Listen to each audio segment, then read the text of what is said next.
পারবো না। আমি হাত ছাড়তে বলছি, রাস্তার মধ্যে চলো, চিৎকার করছিস, আসো। হাত ছাড়ো। আপনি একটু সাইডে রাখেন তো। বলতে আসো, আমি যাবো না, আসো। আমি যাবো না। এই, কি হয়েছে এখানে? আরে ম্যাডাম, আপনি এখানে কেমন আছেন? আপনি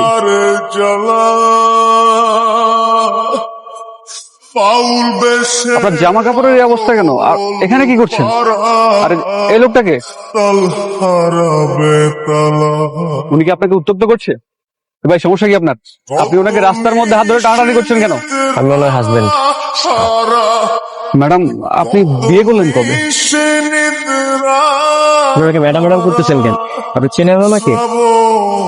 আমি ওনাকে অবশ্যই চিনি। উনি হচ্ছে স্নেহা গ্রুপ অফ ইন্ডাস্ট্রির মালিক। একসময় উনি আমাকে অনেক উপকার করেছেন, তাই আমি ওনাকে কখনোই ভুলতে পারবো না। স্নেহা গ্রুপ অফ ইন্ডাস্ট্রির মালিক? হ্যাঁ, ও ওই কোম্পানির বুয়া, কাজের বুয়া, ওইখানে কাজ করে। আপনি কি বলছেন এসব? আপনার কাছে কি আমাকে গাধা মনে হয়? পুলিশের চাকরি কি আমি এমনি এমনি করছি? উনি কে সেটা আপনি আমাকে চিনাতে আসবেন না। অফিসার, জি ম্যাডাম। আপনি এখন আসতে পারেন। আচ্ছা ম্যাডাম, ভালো থাকবেন। আর কোনো সমস্যা হলে আমাকে ডাকবেন।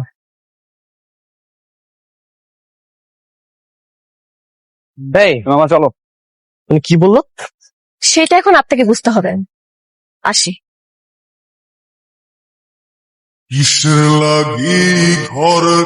মামা সত্যি করে কও, সত্যি করে কও, বৃষ্টি আসল পরিচয় কি?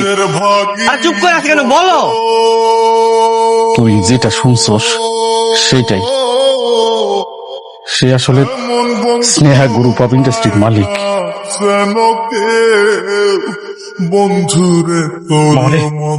আমি এই যে প্রথম কেটা করতেছি, আমার কোনো দোষ নাই। আমার স্নেহা ম্যাডাম বলতে নিষেধ করছে, এই কারণে আমি তোর কিছু বলি না। আসলে এই যে প্রথম কেটা করতেছি, আমার কোনো দোষ নাই রে মামা।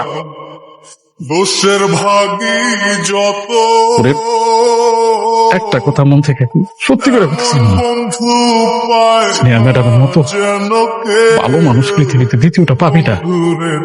তা নইলে যে এরকম এত বড় বিশাল অট্টালিকা সাইডা দিয়া শুধুমাত্র তোর কথা চিন্তা করে সে বস্তিতে গিয়ে পড়ে থাকতো না।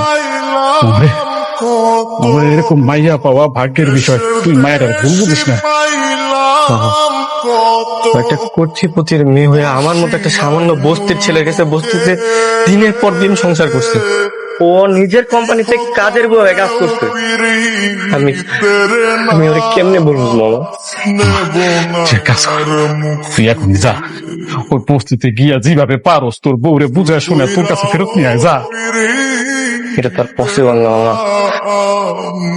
ওখানে আরেকজন স্ত্রী ওদিকে সংসার করতেছে, এই অবস্থায় আনা কোনোভাবে পসিবল না।